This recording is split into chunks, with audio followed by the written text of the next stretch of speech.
Hello, a great welcome to you. Now, I'm recording this because of one of my subscribers, Salahin, has requested that I give a personal view on Kejawen philosophy.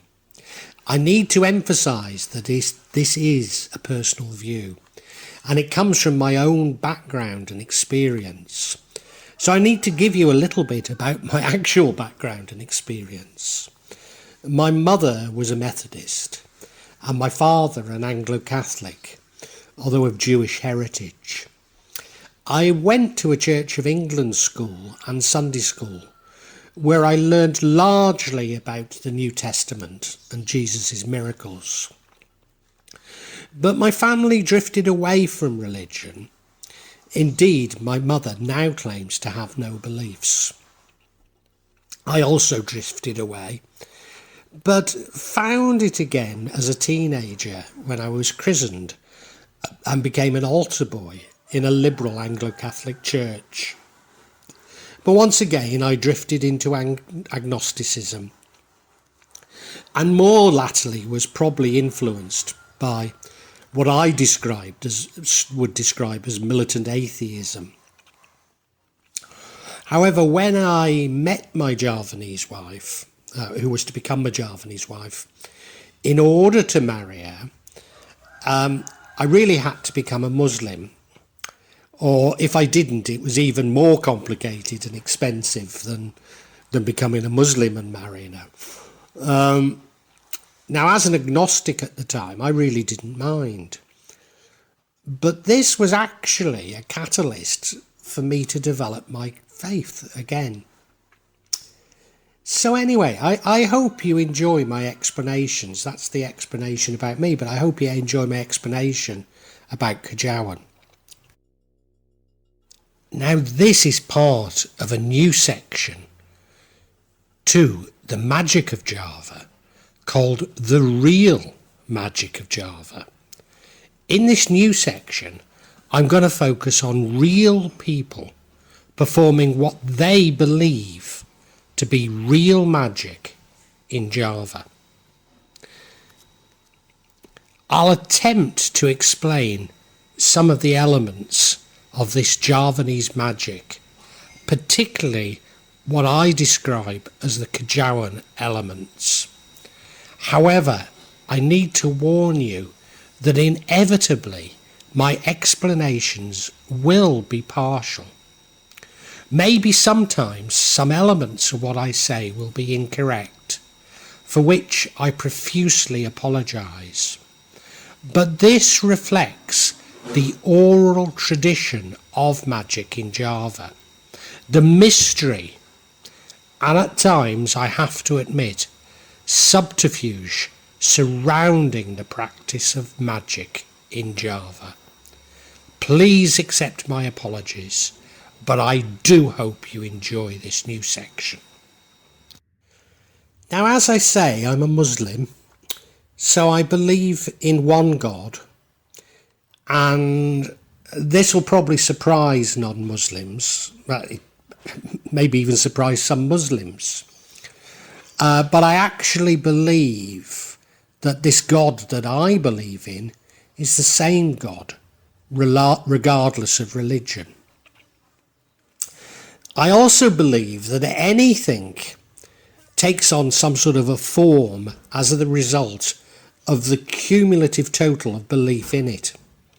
So pagan gods, Hindu gods, Babylonian gods, Iblis, which is the devil in Islam, Javanese legends, unicorns, they all have an energy about them which comes from this total of the energy that's devoted to them.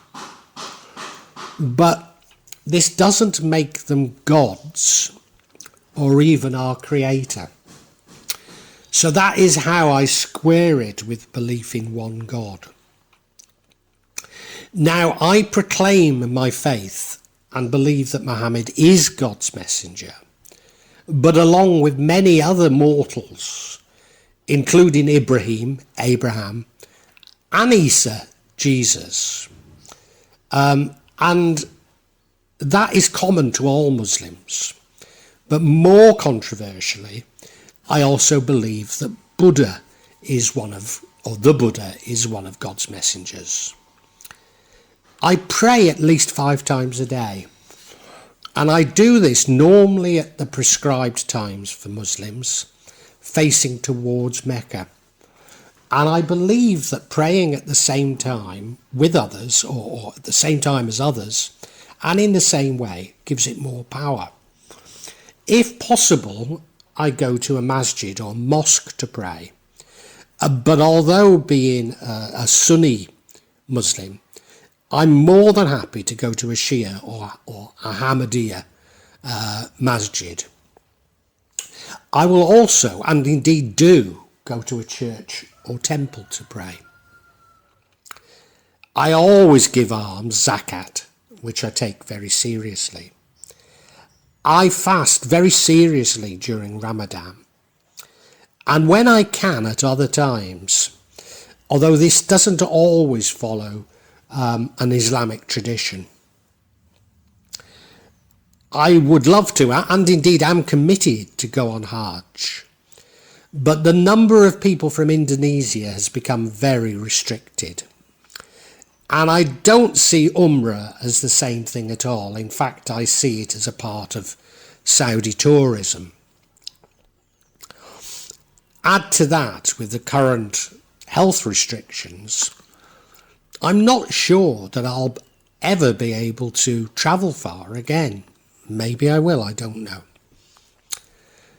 Messianic Muslims, but I use that word messianic, I mean like evangelical Muslims, what in the West are called conservative Muslims.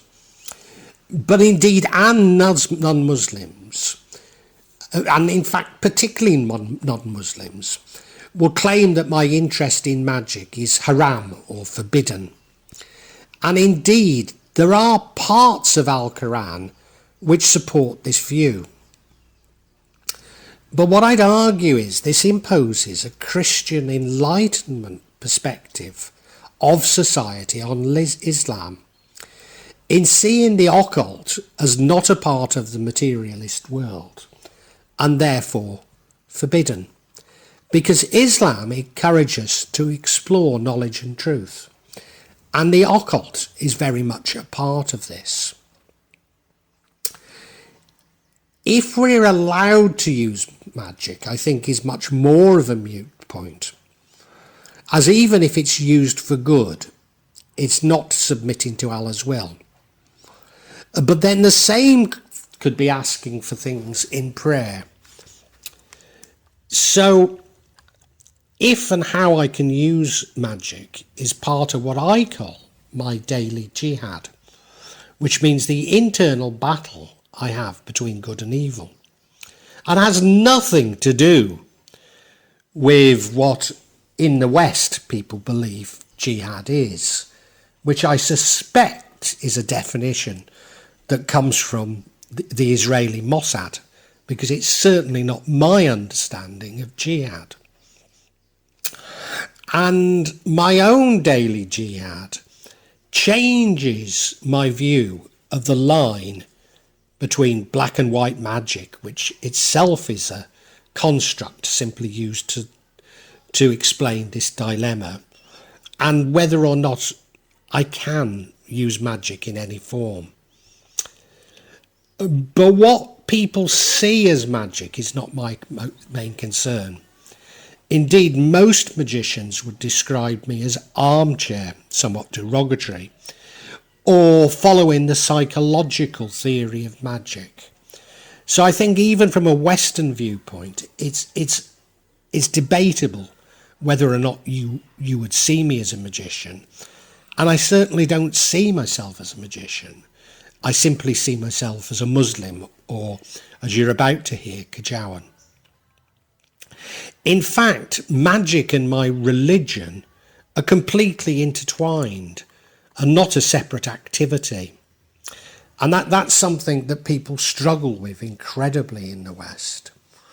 And certainly it's nothing like, Gerald Gardner's view of Wicca as being a religion in its own right. I don't see it that way at all. It's absolutely entwined with my Islam, or as you're about to hear, with my Kejawen. Well, I've used the word Kejawen a few times now, and I probably ought to explain it. It's the traditional religion of Java. Now, it's not recognised by the Indonesian government as one of the official religions of Indonesia. And we all have to have an official religion which is put on our ID cards. So most adherents are like me and follow a Muslim discipline. But others may be Christian, Hindu, Buddhist. I don't think there are officially Jews in Indonesia, but there certainly are followers of Kejawen who are Jewish.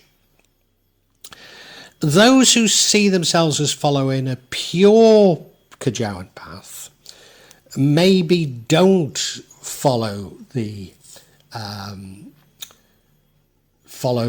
discipline of other religions and don't pray as in other religions. So, for example, when they pray, they will often pray outside in a chair at midnight, having first showered in flowers.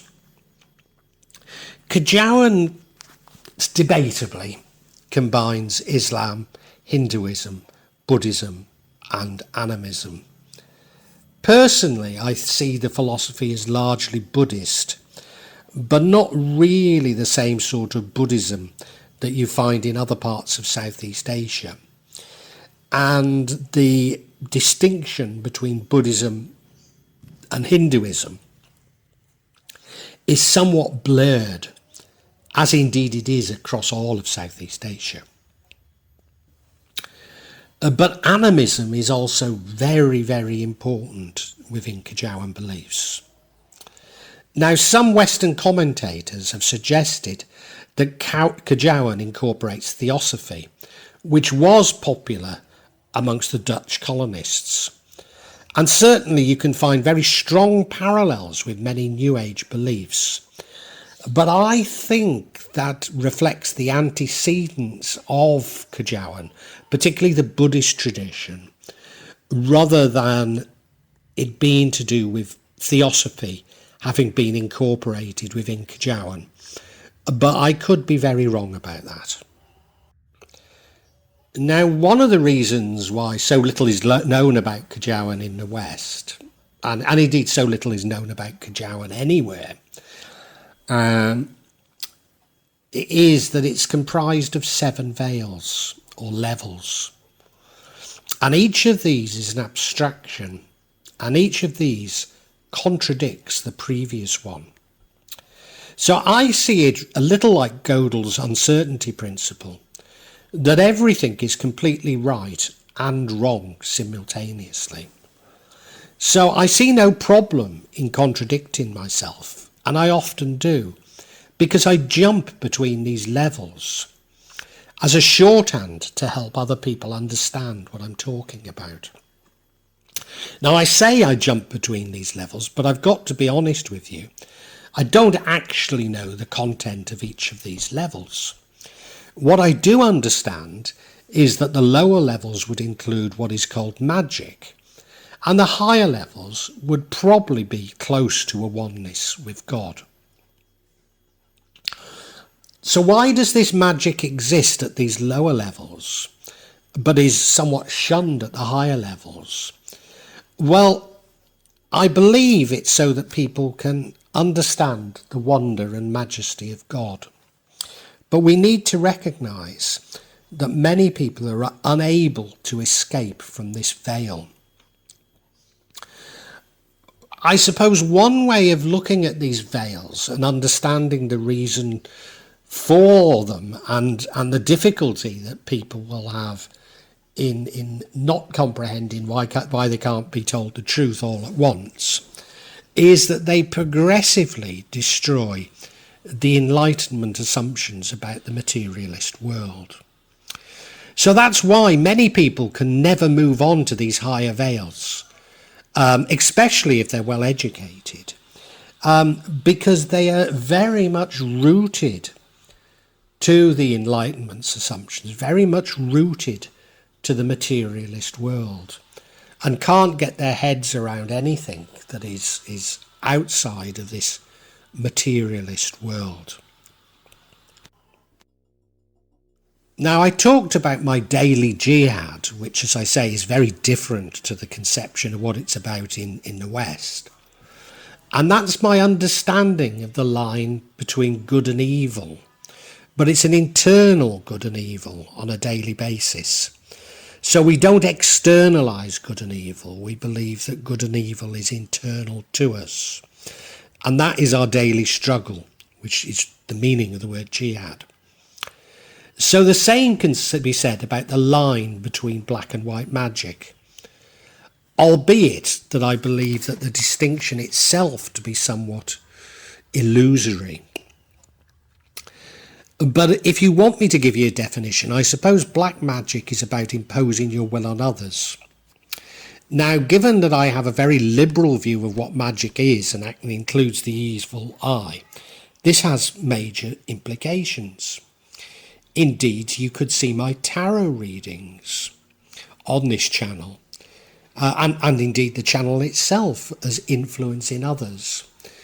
So a daily battle I have within myself is this black magic. And then what of education and mass media, which I certainly see as being black magic. Now, a simpler definition is that I've actually found God's light. This is a light that's all about love and all about bliss. In fact, I've had an experience similar, but not as strong as others report, to the Kundalini experience. But I've definitely found this light. There's no question about it in my mind. And anything that's not light is darkness. But the light can penetrate the darkness, but the darkness cannot penetrate the light. So evil and black magic are simply an absence of God. Again, this has major implications in terms of what is evil. But do I actually believe in good and evil? Well, maybe not. Maybe they're simply metaphors. But I certainly have experienced the light and the dark. And these are things that I currently play around with in my meditation. I ought to add to you that as well as praying 5 times a day, at the end of my prayers, I meditate. Not for long, but I meditate 5 times a day. And it's these types of issues that come out in my meditation. So I've already said that I definitely believe in God, the creator of everything. Now I call that being God, that being, that's the wrong thing. I call that entity, there's no way of explaining God, so I call him Allah, but I'm more than happy to call him God. Some people in Kejawen will call him J. Gusti or Gusti. But it doesn't matter what name you give it to it. But do I believe in Iblis, the devil? Not really, but I see it as a metaphor. As I've said, along with angels, jinns, demons, anything that people believe in takes on substance. So people do believe in Iblis, the devil, so it can take on substance. But it's nothing like the power of God. Now, I see time and space as simply human constructs. So the idea of the day of the resurrection is also a construct. I'm not saying that God won't judge us at some point. All I'm saying is the idea of time, and time having a linearity, is a construct. In fact, I see it as a constraint. So what of heaven and hell? Well, heaven, or Jannah, the garden of paradise as it is to us Muslims, I do believe is a metaphor. And certainly, I don't think you'll find 72 virgins in it. I do believe in levels of heaven, and each bringing one closer to God. So the highest level would be a oneness with God. And the same would be true of Janaham, or hell, which again I see as a metaphor. Again, I do believe that there are levels to it, and in this case, these are levels that take us further away from God. Some Kejawen believers believe that both heaven and hell are here on earth, and I have to say I have some sympathy with this. So one of the things that I play around with is you can see people being sent back to earth as a psychopath or narcissist, because it seems to me that they're trapped in a hell of their own creation. So what about karma and reincarnation? Well, karma is the universe balancing itself. And the New Agers see this as about what you do in your life. And I'm not going to discount that.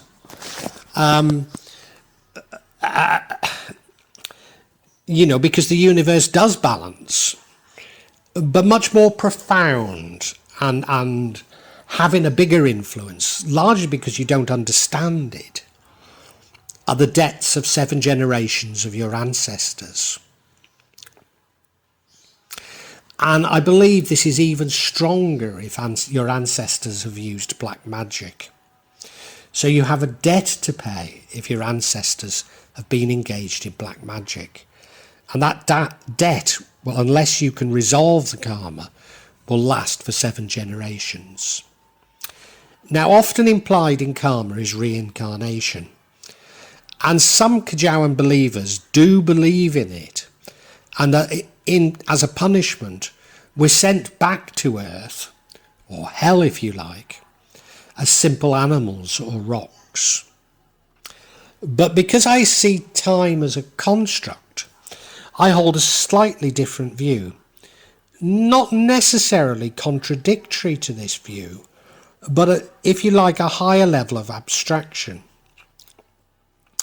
Nevertheless, I do find the New Age or Buddhist idea that we're here to learn and to keep learning and being sent back to learn these lessons as a very useful metaphor. Now, related to the 7 veils of Kejawen, there are 7 levels or universes, and there would be different creatures living in each of these. So be they ghosts, demons, jinn, etc. An elaboration on this is that there are many universes which we move between depending on our vibration. So any major event can create a new universe.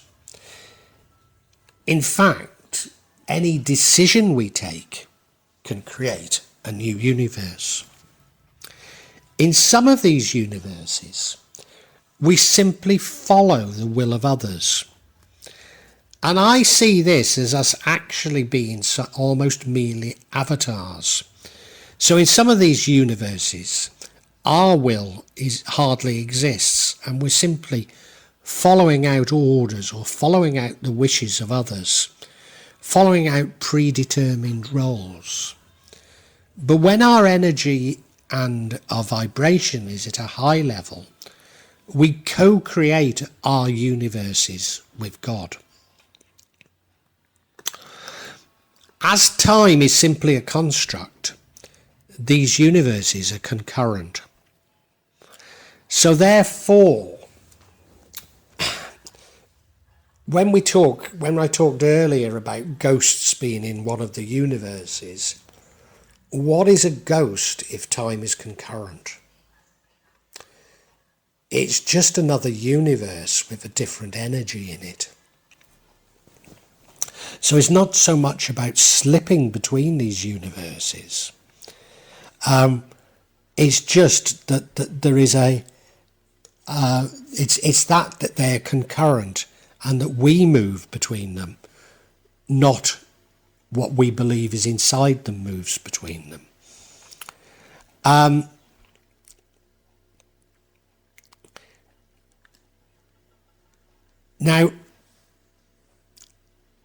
this suggests that it's we who move, or under this version, it suggests that it's we who move between universes. So I pose the question, is this the true basis of magic? Now I need to add to this that following on from the animist tradition in Kejawen, everything is created by God, that is created by God, is seen as being conscious. They're not necessarily of the same order of consciousness, hence that we can be sent back as rocks, but yes, even rocks are conscious. So when I go into my garden or when I walk in the hills, I don't do it that well, I used to do it better as a child actually, but I attempt to communicate with animals, with nature, with what people see as inanimate objects. And I have varying degrees of success with this. I say talk, I do it through a telepathy, I suppose, is what you'd call it. And I believe that this consciousness, we co-create our reality with God. In other words, nothing is real or material. It's only that which we believe has any semblance of reality. So in other words, everything is psychological and not material.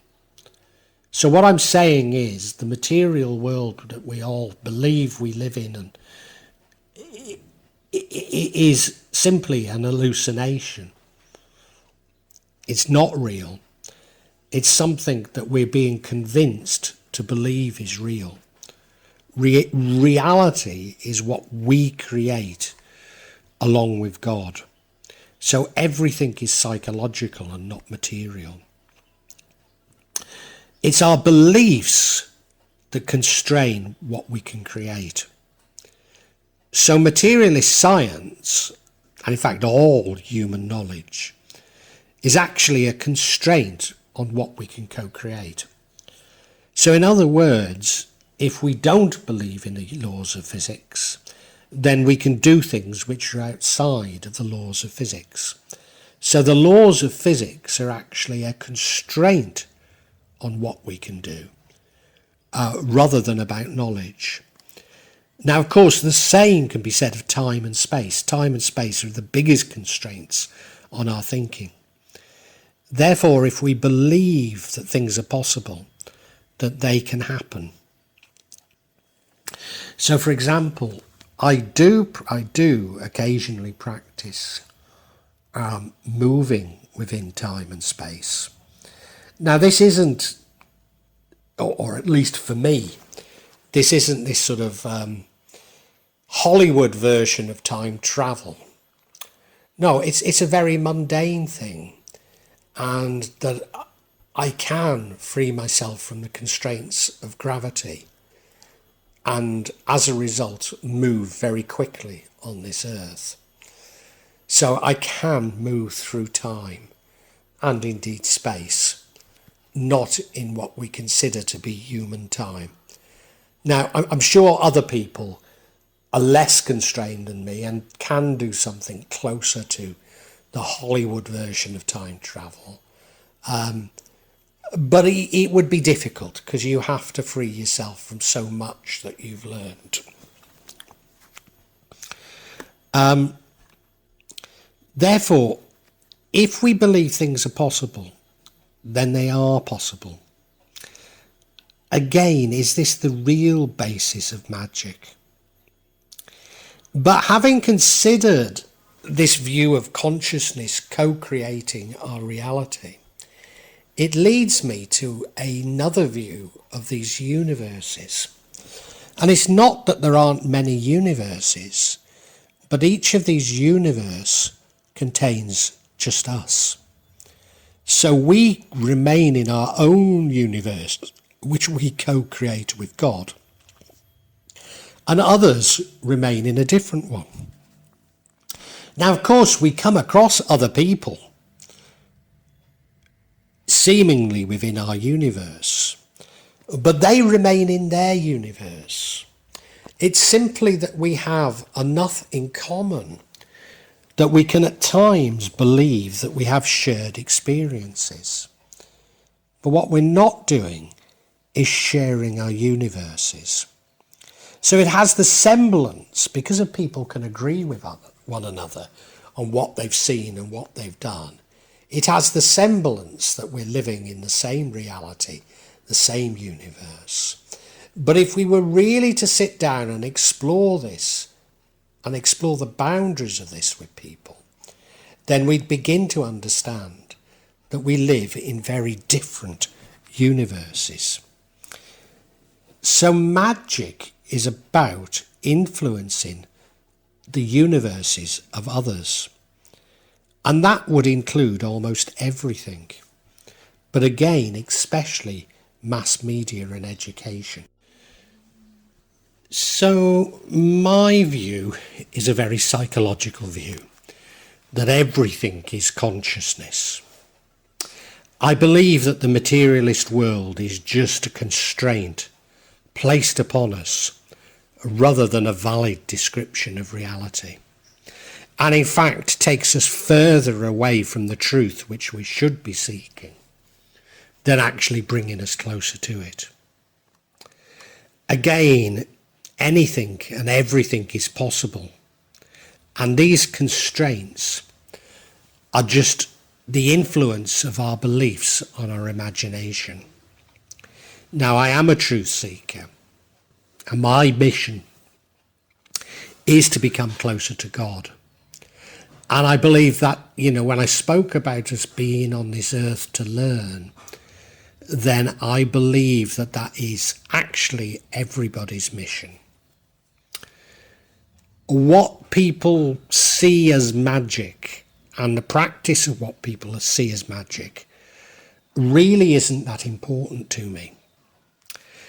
And part of the reason for that is I've been blessed with this light from God. Now, I'm not special. You can all be blessed by it. It takes meditation. It takes meditation in particular. I'm not going to prescribe the path to you because we all have different paths. But it is a stage in us moving closer to God. It's only a stage. I know I've got a long, long way to go. Now, I can use this light, and indeed I sometimes do, to remove the darkness from others. So to remove what people might call jinn, demons, spells, whatever. To remove them from other people, just as Parcano does. Nothing like as well, but I can do it. But I still have my own personal jihad about this, because of if I'm submitting to God, should I be using this light? Even though this light is for good, if I'm using it, am I truly submitting to the wishes of God? And I think you can take it further. And this is very much in some Buddhist traditions. And that is, if I'm using the light, because of the light won't come to you unless you start attacking your own ego. But isn't this a sort of a high level of the ego? That you're almost putting yourself on a pedestal because you're closer to God, and that you're helping people, you're such a good person. I haven't reached a conclusion on this. This is my own personal jihad. These are the things that I struggle with each day. And of course, if somebody is in need, I will help them. But I'm just struggling with how much I should do things. Just as I struggle with how much I should put on this channel. Should I be reading my tarot cards, etc.? They're all things that I consider on a very, very regular basis, because that's the nature of my jihad, and that is so very, very important to me. Now, I've just realised that what I've just said sounds like I'm being critical of Parcano, and nothing could be further from the truth. What I'm describing is my own personal jihad and my own personal coming to terms with being blessed with this light and how I should use it. And I know that I won't be able to continue to use it if I develop ego and pride around it. So please don't see it as any form of criticism as Parcano, because he would not be able to do what he does unless he was a very, very good man indeed. And I don't want to give the impression of anything else. Well, I really hope you've enjoyed this. Because these are real events, I can't say how regularly I'm going to be adding to this subsection. Because I don't know how often they're going to occur. But I would imagine that they'll be at least every couple of months, maybe monthly. Now, if you'd like to know when that's going to be, please subscribe and hit the button, and you'll get information on when new ones are released. I'd love you to make comments and ask questions, and if you do, I'll attempt to answer them as honestly as I can. I promise you that there's no attempt on this channel, or this part of this channel, of me. There'll be no attempt by me at any type of subterfuge. I'll try to be as honest and open as I possibly can be. Inevitably, there will be some of you who disagree with my interpretation, and we can agree to disagree. But what you're seeing is real stuff here. What I'd love you to do, if you enjoyed this, is look at my other sections. Particularly, I've written novels about magic in Java, and they contain much more information in them, especially me trying to understand the theories of magic, the psychology of it, and I try and intersperse them with a sort of spiritual dimension. Anyway, thank you so much for watching, and God bless you.